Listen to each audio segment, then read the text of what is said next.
Welcome to the AI for Career Success video overview by Curt Robbins, where we help you get smarter than your competition. Today, we're going to be exploring the ideas in an article titled Ground Autonomy and Capability. It was written by Elsa Sklavounou and published on February 6, 2024. The author kicks things off with this really powerful assertion.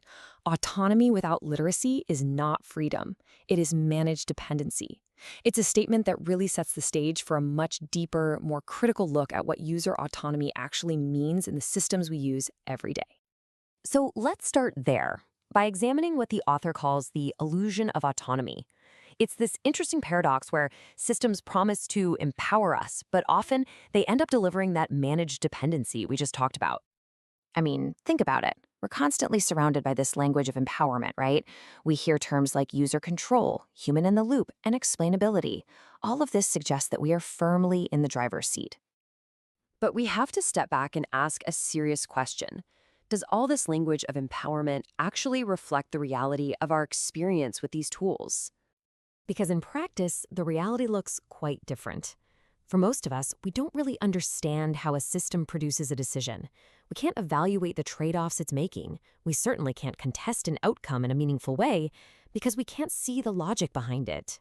We're sort of included, but in workflows, we can't truly read or comprehend. So what this all boils down to is a crucial point. This kind of participation isn't real autonomy.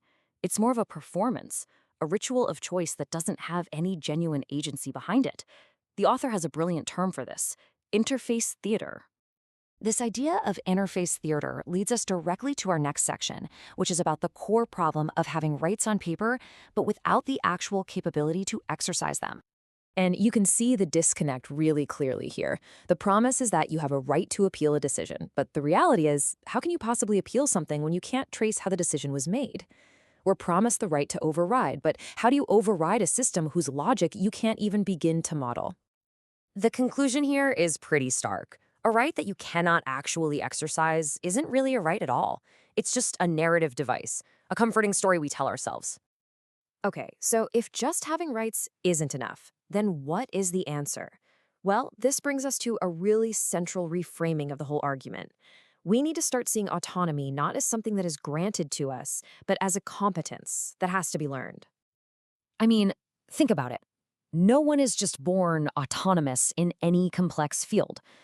Just like a pilot or a surgeon has to develop their skills through years of rigorous training and deep understanding, digital autonomy also has to be cultivated. This chart does a fantastic job of illustrating the critical difference between mere training and true education. Training teaches compliance. It tells you, click here. It just produces operators. Education, on the other hand, builds genuine agency.